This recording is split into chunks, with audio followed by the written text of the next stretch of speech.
Salut! Alors aujourd'hui on se retrouve pour une nouvelle vidéo qui s'intitule Comment réussir ses études. Alors oui, il y a plein de chaînes YouTube qui parlent de ça. Donc oui, comment réussir ses études, comment avoir des bonnes notes, qu'est-ce qu'on peut acheter comme fourniture pour la rentrée, j'ai vu plein de thèmes. Donc vous allez vous dire, ouais bon, elle fait une vidéo sur ça, ok, alors qu'il y en a plein. Sauf que moi, c'est un peu logique que je fasse une vidéo sur ça. J'ai une chaîne YouTube qui parle d'un BTS.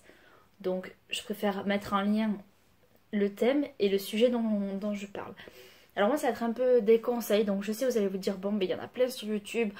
Donc voilà, donc si vous n'avez pas envie de regarder ma vidéo, vous pouvez passer à autre chose. Moi honnêtement je force personne à regarder mes vidéos. Mais c'est plus un conseil et un petit peu des petites techniques en fait. Parce que des fois on oublie certains trucs et je pense que ça peut être utile en fait quand on sait pas trop comment réussir ses études, de savoir un peu, et puis souvent on est paumé. Alors je vais peut-être faire, enfin je dirais deux parties, mais ça va vraiment, tout va être fluide. C'est-à-dire que je vais d'abord m'adresser un peu aux nouveaux étudiants, parce que oui, quand on sort du lycée et qu'on passe en études supérieures, on est un nouvel étudiant. Enfin moi j'appelle comme ça les gens qui sortent de la terminale et qui arrivent en études supérieures. Et je vais dire ceux qui ont un peu l'habitude et peut-être voir différentes habitudes. Alors tout d'abord, ce que je vous conseille pour les nouveaux étudiants, c'est comment dire, en fait de prendre le rythme et la cadence qu'on va vous imposer en BTS. Alors oui, c'est hyper soutenu, on va vous dire oui, il faut que vous bossiez tous les jours, sinon vous allez rater, blablabla. Alors les profs ils savent très bien faire un discours pour vous faire peur. Ça parce que moi aussi je suis passée par là, et quand on se retrouve, quand on sort du bac et qu'au bac ça va parce qu'on a eu son bac, on s'est dit bon on a bossé, voilà, on est supérieur, peut-être que ce sera pire ou pas pire, sauf qu'en fait, des fois ils ont pas tort.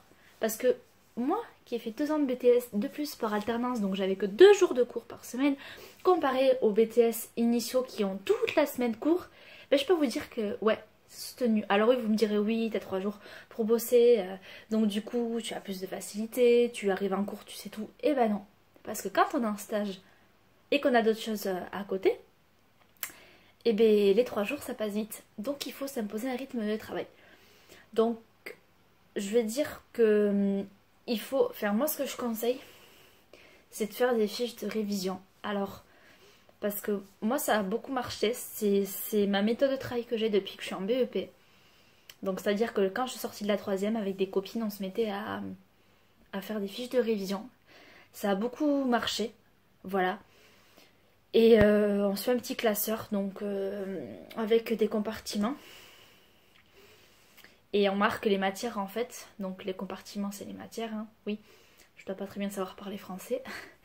Et en fait après moi ce que je faisais c'est que j'avais un classeur en fait où je mettais mes fiches de révision. Et il y en a qui ont un autre classeur que vous pouvez acheter en grande surface et qui était pour ranger ces fiches de révision qui étaient faites. Parce qu'il y en a qui faisaient chapitre par chapitre. Moi en fait non, je révisais un peu tout d'un bloc et honnêtement ma méthode de travail était comme ça. Alors aussi pour les nouveaux étudiants, quand vous arrivez en études supérieures, achetez plutôt un trieur parce que c'est cool. Et puis vous allez peut-être mieux organiser votre travail. Les classeurs, moi je déconseille parce que honnêtement ça, je sais pas, en fait c'est relou. Puis quand on a un sac de cours, parce que nous les filles on a toujours un petit sac à main, voilà, on aime bien faire la belle et tout. Bon après les mecs ils s'en foutent, hein. Ils ont un sac de cours qu'ils mettent sur le dos, hop ils s'en vont en cours, ils s'en fichent. Mais nous les filles on aime bien avoir un joli sac à main, voilà, pour aller en cours. Parce que bon, ça aussi c'est une mode qui est arrivée et qui a pris une telle ampleur que maintenant limite on pourrait aller avec un petit sac pour aller en cours et amener une trousse et les feuilles on détaxe aux potes. Sauf que les fiches de révision c'est mieux. Non, le trieur pardon.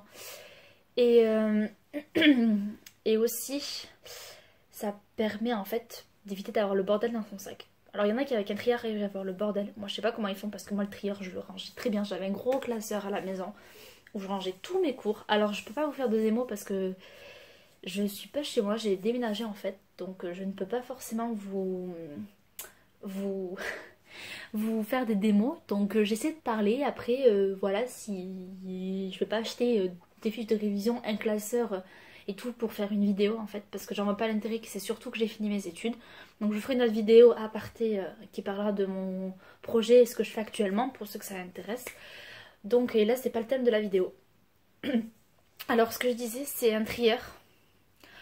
Et les classeurs pour les fiches de révision, ben, vous en trouvez, voilà. C'est pas trop cher. Je sais pas, peut-être pour 20 euros, vous pouvez avoir un classeur, les fiches de révision et un grand classeur pour ranger. Même pour moins. Tout dépend dans quelle grande surface vous allez, où vous faites vos courses habituellement. Ensuite, ben, les fiches de révision, moi je prenais les fiches Bristol. Bon, après, ça c'était une marque parce que de toute façon, on appelle comme ça les fiches de révision, on appelle ça des fiches Bristol. Et ensuite, pour les nouveaux étudiants, j'insiste sur un gros fait parce que moi, ça a été l'expérience que j'ai eue et j'ai eu beaucoup de mal à, comment dire, à m'en détacher, c'est de ne pas prendre le rythme quand qu'on a un bac.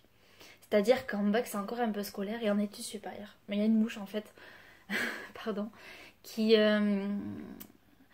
en fait, en études supérieures, on va, comment dire, ben en fait, il faut bosser un peu plus. Et il faut avoir un rythme, il faut être très sérieux dans son boulot. Alors oui, vous me direz, ouais, mais bon, il y a les soirées étudiantes et tout. Oui, bon, moi aussi j'en ai fait, hein, des soirées étudiantes. C'est pas pour autant que je... Voilà, hein, j'étais pas H24 sur mes cours et tout ça, parce que de toute façon, notre cerveau, il suit pas, donc c'est pas la peine de batailler. Mais d'être sérieux. Par exemple, si vous avancez dans votre travail. Alors ça, je sais que ça fait depuis tout petit qu'on vous dit d'avancer dans votre travail. Et moi, c'est ce que je faisais. Et honnêtement, ben, c'est cool. Parce que quand t'as fait tous tes devoirs, que ton agenda il est vide et que tu te dis cool, j'ai la semaine entre guillemets tranquille, bon, ça, bon jeudi, vendredi on avait cours donc on avait des choses à rajouter, eh bien tu révises un peu tes cours. Quand tu sais que tu as un contrôle dans 3 semaines, ben moi 3 semaines avant je commence à réviser le contrôle. Bon, c'est sûr que du jour où je savais la date du contrôle, oui en fait, je commençais à réviser, vous direz les masos elles passent son temps à bûcher. Sauf qu'après, mais quand tu te ramasses un 16,5 en contrôle de compta, et ben t'es bien content parce que t'as passé 3 semaines à réviser, parce que la compta, oui, c'était ma bête noire. Il y en a, c'est peut-être le français, machin. Moi, c'était la compta, j'avais de grosses difficultés en compta, en institution et réseau, parce que ce sont deux matières qui sont assez pénibles en fait. Bon, institution et réseau, et bien la prof est notée très sévère et totale au BTS, et bien la notation est un peu plus cool, on va dire. Bon, après, on ne sait pas comment ils notent. Et de réviser à l'avance. Et du coup, bah, j'étais plus tranquille. Donc les week-ends, bah, des fois, je passais pas mon week-end à réviser ou faire mes fiches de révision parce que j'étais à jour. Après, je me suis fait un planning que j'ai noté sur mon agenda et je me suis pour suivre ce que je voulais faire. Et je me suis fait aussi un planning. Donc sur une feuille A4, vous mettez les jours de la semaine et je l'accroche et vous faites vos matières, pardon. Et je l'accroche au mur. Enfin, je dis vous parce que ça peut être une idée pour ceux qui veulent le faire. Alors c'est sûr que c'est dur à suivre. Il y a eu des moments où je dis pas que ça a été suivi à la lettre parce que non, ce serait mentir. Mais ça m'a beaucoup aidé. Et honnêtement, quand le week-end, le vendredi soir, vous sortez. Ok, parce que moi je sortais le vendredi, je sortais pas en semaine. C'est rare quand je sortais en semaine parce que ben, je voulais réviser puis je voulais être tranquille parce que bon, c'est quand même assez fatigant aussi les cours. Et puis quand on a une période de stage qu'on cumule avec les cours, là c'est encore plus fatigant parce que ça fait double travail, donc double organisation. Et du coup, bah, on est plus libre en fait le week-end parce que moi j'aimais beaucoup profiter de mes week-ends et peut-être bosser la semaine. Alors vous me direz, il y en a, c'est peut-être une organisation différente. Mais moi je dis que, bah, que le week-end c'est pour profiter à la base. Que tu bosses ou que tu bosses pas, le week-end, bah, tu profites. Bon, après, quand t'es dans le domaine professionnel, c'est complètement différent. Je suis d'accord, mais quand t'es étudiant, parce que là, on parle du cadre étudiant, hein, quand vous commencerez à bosser, ou pour ceux qui ont bossé ou qui bossent en parallèle de leurs études, savent que le week-end, eh bien, pour certains, ça n'existe plus. C'est mon cas aussi. Donc, voilà. Mais ce que je voulais dire, c'est... ben, en fait, je vais pas vous forcer à adopter une cadence, parce que je suis pas prof, voilà, je suis quelqu'un qui fait des vidéos et j'ai pas envie qu'on me dise ouais tu dis ça, ça marche pas et tout. Non, en fait ça marche si on suit. Et honnêtement, ce que j'ai envie de vous dire c'est faut éviter des fois d'écouter les gens. Oui moi tu vois je révise 2 heures par jour, mon cerveau il a enregistré, au contrôle j'ai 17. Ouais, Ou il y en a qui disent je révise la veille pour le lendemain. Alors ça, c'est à bannir, hein, étudiants, si vous êtes en bac et tout ça. Non, honnêtement, évitez parce que ça marche pas. Ça marche pas. Je sais pas comment vous allez apprendre un chapitre de 20 pages le jeudi, par exemple, soir, alors que le vendredi matin à 8h, vous avez contrôle de 4 heures. Expliquez-moi comment vous faites. Moi, ça n'a jamais marché, je me suis ratamée. Je l'ai fait 2 fois, j'ai dit bon, mais c'est bon, j'arrête. Ensuite, ce qu'il faut, c'est parce que je réfléchis aussi, hein, parce que j'ai pas toujours eu les idées. Voilà, j'en avais certaines. C'est peut-être vous accorder des moments détente. Alors ça, c'est comment dire, savoir s'accorder des moments de pause. Il faut vraiment pas bosser 4 heures. Enfin, on peut bosser 4 heures et faire une pause. Même au bout de 2 heures, il faut faire des pauses. Alors, honnêtement, faut pas confondre pause et pause. Genre, je fais 20 minutes de boulot, je passe 3 quarts d'heure en pause. Non. Il faut quand même essayer, il faut essayer de soi-même, de s'imposer à soi-même un rythme de travail. C'est-à-dire, on va bosser, je sais pas moi, moi je bossais 1 heure et demie parce qu'au bout d'1 heure et demie, on en a marre. Et de faire une petite pause et de recommencer tout ça. Et ou sinon, si on n'arrive pas, parce que moi je sais que je pourrais pas rester 6 heures à bosser comme une tarée parce que ça marchait pas sur. Et puis voilà, et puis de toute façon, le cerveau, on le sent que ça sature, on sent qu'on écrit ou qu'on est en train de réviser et le cerveau il emmagasine rien du tout. Et bien, c'est d'essayer d'y aller quand on a le temps, d'aller de réviser, d'aller dans un endroit calme. Moi, je sais que j'allais à la bibliothèque. Bon, alors vous me direz, c'est un peu maintenant le lieu phare où tous les étudiants vont, parce que moi, quand j'y allais, je voyais beaucoup d'étudiants réviser là-bas, mais c'est un endroit calme. Je trouve qu'il y a une ambiance de travail qui est très présente et que honnêtement, quand on va dans un coin où tout le monde est en train de bosser dans le calme et tout ça, ben, en fait, on s'imprègne plus facilement. Alors, il y en a qui aiment bosser chez eux. Moi, je sais pas comment vous faites, parce que moi, chez moi, je suis chez moi, et ben, je suis tentée par plein de trucs. Genre l'ordi, je vais y aller dessus, je vais vouloir être sur mon téléphone, je vais vouloir, je sais pas moi, euh, mater un film. Bon, voilà, normal, on est chez soi, l'environnement qu'on a chez soi et qu'on a dans une bibliothèque est complètement différent. Si vous arrivez à bosser chez vous, je vous dis chapeau, parce que moi, ça marchait pas. Et puis, on a tellement de choses qu'on est tenté. Après, je pense que c'est psychologique aussi, mais honnêtement, moi, j'avais mes parents qui parlaient à côté, mon frère qui jouait la guitare. Enfin, à un moment donné, tu veux essayer de bosser, tu peux pas, quoi. Donc, c'est pour ça que je sortais de chez moi pour aller réviser à la bibliothèque. Certes, je passais 4 heures à réviser en faisant une petite pause entre les 2 heures, parce que ça marche. Et puis, c'est très bon pour le cerveau aussi de faire des pauses. Et je révisais. Après, ce que je vous dirais, c'est d'éviter d'être sur votre téléphone. Alors oui, parce que si vous voulez réviser et que vous êtes en train d'envoyer des SMS à votre copain, à votre meilleur ami, à, je sais pas moi, à votre mère. Bon, après, moi, ma mère, quand je lui disais que je révisais, elle m'envoyait jamais de message. Mais en fait, vous perdez du temps. Et inutilement, vous allez vous dire, ouais, je verrai ça plus tard, je verrai ça plus tard. En fait, on le fait tous. Sauf que quand on arrive le soir, non, il y a une mouche, hein, je le répète. Quand on arrive le soir et qu'on n'a rien fait, en fait, on est dégoûté. Parce qu'en fait, on se dit, ouais, demain c'est dimanche et je vais pas réviser. Et quand lundi il y a contrôle, on fait comment? Eh bien, on se tape une sale note. Alors, moi, je suis pas. J'aimais pas forcément les bonnes notes, je pense, comme beaucoup de personnes. Et c'est pour ça que j'ai essayé d'être assez rigoureuse, de m'imposer un rythme de travail, parce que je me dis que c'est pour moi que je bosse, c'est pas pour les autres. Certes, j'avais mes parents qui finançaient mes études, mais je veux dire, le résultat, c'est toi qui l'as. C'est pas ta mère qui va avoir le BTS à ta place ou le bac à ta place, c'est toi. Donc si t'as pas envie d'avoir un diplôme, et moi j'ai envie de dire, fais pas d'études. Enfin, peut-être que c'est un peu, je juge un peu, mais j'ai envie de dire qu'il y a beaucoup de gens qui font des études, les parents ils règlent derrière, et quand tu passes 3, alors à la fac certes c'est beaucoup plus cool, mais j'ai envie de dire que si tu passes 3 ans à redoubler ta première année de fac, ça crée un peu quoi. À un moment donné, il faut soit arrêter de bosser, ou soit, je sais pas, faire autre chose. Mais quand t'es en études supérieures et que tu es en BTS, mais moi tu vois, dans mon lycée, ils te faisaient redoubler une fois. Si tu redoublais ta première année et que tu te l'as raté une deuxième fois, et ben ils te viraient du lycée. Et puis de toute façon, dans mon lycée, les branleurs, ça n'existait pas en fait. Mais vraiment, après parce qu'ils avaient un rang académique et que surtout, ben, comment dire, c'est... Je sais pas. Ben en fait, c'est ouais, au niveau de la réputation, c'est mal vu. Et puis les profs, ils sont vraiment derrière toi. Bon, après, certains, ils savaient pas non plus forcément t'accompagner parce qu'il y a des profs, ils ont pas trop la pédagogie. de vouloir t'accompagner, tout ça, mais d'autres, ils étaient là, ouais, il faut que tu fasses attention. De toute façon, c'était écrit sur les bulletins de trimestre fragile, ressaisissez-vous. Enfin, t'as des commentaires un peu qu'au début, tu te dis, ouais, putain, ça me fait du mal, tu pètes un câble parce que tu te dis, ouais, j'ai bossé, j'ai, je sais pas, 10 de moyenne et tout. Et en fait, on te met un commentaire, mais c'est pour te booster, en fait. Et moi, je sais que ça a marché et tout. Puis après, moi, j'aime bien me poser des challenges. Oui, parce que je suis de tempérament comme ça. Et, euh, et que et qu'en fait ben, je bossais bien et je me donnais tout le meilleur de moi-même.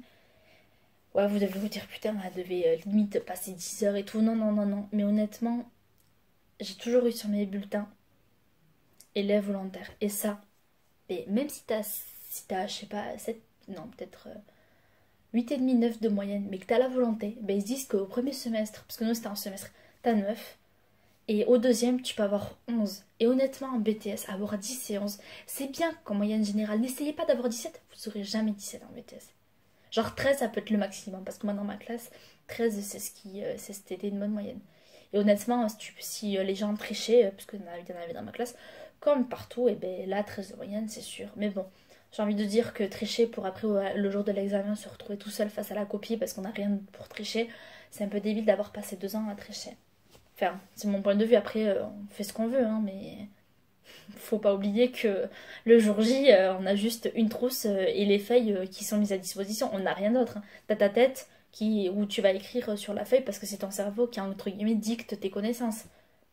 Mais t'auras pas de support pour tricher, en fait. Ensuite, il y aurait un autre conseil. C'est que j'ai remarqué parce que j'ai beaucoup de personnes étudiantes qui sont, enfin, beaucoup de personnes étudiantes. J'ai beaucoup d'amis, pardon, qui sont étudiants encore et qui voilà, qui me font part de leurs petites anecdotes et tout ça, parce que moi, je suis rentrée dans la vie active après mes études, donc depuis fin août, début septembre, je travaille. Alors que j'ai fini mes études en mai-juin, donc c'est assez récent au niveau du travail. J'ai enchaîné vite, mais bon, c'était un choix personnel. Et, euh, ce que j'ai remarqué, c'est que quand on est étudiant, et bien en fait, des fois on bosse, mais en fait on sait pas trop pourquoi en fait. En fait, il y a plein de matières qu'on va se dire qu'elles sont inutiles, que voilà, que genre on a fait ça pour rien et tout, mais en fait si c'est très utile parce que moi qui travaille, je peux vous dire que les matières que j'ai vues en BTS, ben, elles sont très utiles. Surtout dans le domaine dans lequel j'exerce, on a beaucoup de connaissances, bon, enfin, qui nous sont qu'on emmagasine beaucoup en BTS, mais ce que je veux dire c'est que moi, comme je bosse à domicile, ben, on apprend beaucoup à travailler avec les personnes et de plus avec ce que l'école nous a apporté. Ensuite, comment dire, ben, quand on est étudiant, ben, on se laisse aller. Ouais, ça vous allez me dire, bon, ben, je vous l'apprends pas, mais j'ai envie de dire que, enfin, il faut que vous donniez le meilleur de vous-même. Montrez que vous en avez envie. Voilà, faites pas un BTS. Voilà, ça je veux le répéter. Faites pas des études pour faire plaisir à vos parents. Moi, j'ai voulu faire un BTS parce que je voulais un bac+2. Je voulais continuer parce que ça me plaisait ce que je faisais. Et le BTS que j'ai fait m'a beaucoup plu, m'a ouvert les yeux sur beaucoup de choses. Les expériences en stage et, euh, et les remplacements que j'ai travaillé, que j'ai fait durant l'été et tout ça, c'est encore plus enrichissant et ça donne encore plus envie d'apprendre. Après, voilà, faut pas non plus se voler la face. On fait un BTS. Si vous voulez continuer, faites-le parce que le BTS SP3S, ben, il ouvre des portes, mais pas non plus voilà, des masses. Il faut souvent des concours de la fonction publique. Tentez si vous voulez. Voilà, moi je pousse vraiment pour les études. Donc vous direz que je suis plutôt une partisane pour les personnes qui continuent leurs études. Mais je trouve que c'est bien et que, quand on a la volonté, quand on peut aussi, et c'est-à-dire psychologiquement et financièrement, parce qu'il y a un moment donné où ça coûte cher aussi, ben, il faut continuer. Après, il y a beaucoup d'étudiants, moi je sais dans ma classe, qui se payaient eux-mêmes leurs études. Voilà. Donc c'est aussi un choix qu'on peut faire. Chaque famille est différente, on est tous différents à ce niveau-là. Il y a des parents qui peuvent payer, d'autres qui peuvent pas et tout ça. Mais si on a envie, il faut se donner les moyens. Je dis pas non plus pour pas sortir et tout ça. Mais honnêtement, quand on est en études, c'est une période qui est différente. C'est une période où on va se dire ouais, bon ben j'ai fait le bac en 2 ans, et hop, le BTS je le fais en 2 ans et tout ça, sauf qu'en fait, comme on a tellement donné en bac, et c'est souvent en fait le problème au lycée, c'est qu'on donne trop en bac, et après quand on est en études supérieures, on se relâche beaucoup plus facilement. Après je pense que c'est aussi quand on devient adulte et tout ça, enfin moi je sais que j'ai ressenti les choses différemment, et de mûrir aussi, et, et en fait, ben, on priorise d'autres choses en fait, et des fois les études c'est pas vraiment en priorité parce qu'on se dit ouais c'est bon machin on va on va réviser ça plus tard et tout ça, sauf qu'en fait c'est très important parce que c'est une période aussi cruciale de notre vie, c'est à dire que si c'est pas aujourd'hui qu'on révise, qu'on a notre diplôme, ben peut-être que dans 10 ans on pourra pas. Alors je sais il n'y a pas d'âge pour prendre ses études, mais ce que je veux dire c'est que des fois eh ben, la vie fait qu'on n'a pas forcément le choix ou l'envie de reprendre ses études. Et ça, ben, on regrette aussi quand t'as 22 ans, 23 ans, on n'a pas fait d'études ou on a arrêté vite parce que ça nous saoulait, on voulait bosser, s'amuser, tout ça. Alors on est tous différents, mais ce que je veux dire, c'est que si maintenant vous êtes en études, donnez-vous les moyens, donnez, donnez-vous de la motivation. Voilà, si, voilà, ce que je veux dire, c'est s'il faut, faites-vous motiver par des amis. Voilà, je veux dire, le cercle d'amis, des fois, peut être très mauvais. Si on a des amis, ce sont des gros branleurs, on va devenir comme eux, parce que ça aussi, l'influence sociale, c'est très important. Mais ce que je veux dire, c'est que des fois, ben, il vaut mieux que vous soyez seul à réviser, à pas sortir. Bon, ok, moi, j'ai peut-être un cas particulier, mais je veux dire, ben, total, j'en regrette pas, parce qu'au final, ben, j'ai peut-être mieux réussi que certains, parce que beaucoup dans ma classe sortaient et avaient beaucoup d'amis. Et puis surtout que quand on a des histoires et tout ça, et ben, enfin, quand on a des histoires alors qu'on est en BTS et qu'on est en période d'examen, c'est un peu plus compliqué de se concentrer sur ces examens. Ce que je veux dire, c'est, voilà, ben, donnez-vous les moyens. Et comment dire, genre, montrez que vous avez envie. Soyez pas des élèves non plus à bonne note, mais montrez déjà que vous avez envie, c'est déjà très important. Et les professeurs, ils seront très bien à tirer un bon parti sur vous. Et en conclusion, je dirais que chaque... tout travail, on dit, mérite salaire, mais ce que j'ai envie de dire, c'est que chaque effort fourni mérite une récompense. Et là, en l'occurrence, la récompense, c'est un diplôme. C'est des années, oui, de sacrifice. Mais honnêtement, vous ne regretterez pas parce que quand on est diplômé et qu'on exerce le métier qu'on voulait faire depuis tout petit ou qu'on a changé au cours de notre... comment dire, de notre vie, parce que des fois on change de projet, et quand on exerce le métier qu'on a voulu faire, et bien honnêtement, ça fait juste kiffer en fait. J'ai envie de dire, on est complètement épanoui, on s'est dit putain, j'ai passé, je sais pas, si vous faites médecine plus tard et tout ça, vous dites putain, j'ai passé 20 ans ou 10 ans de ma vie, parce que médecine c'est long, ou je sais pas, 5 ans si vous faites des études de droit, parce que là je pense plutôt des études longues, ou 2 ans après un BTS, vous dites putain, j'ai fait ça, oh là là, c'est long et tout, mais que vous faites un métier que vous aimez, eh bien, honnêtement, vous vous direz qu'en fait, au final, les études que vous avez passées derrière un bureau à bosser, eh bien maintenant, le résultat, il est là. Et qu'est-ce qu'il y a le résultat? Vous faites un métier qui vous plaît. Voilà. Donc la vidéo est finie. J'espère que ça vous aura plu. Laissez-moi des commentaires pour me laisser vos avis, vos impressions. Et puis je vous dis à la prochaine pour une autre vidéo. Allez, bye bye.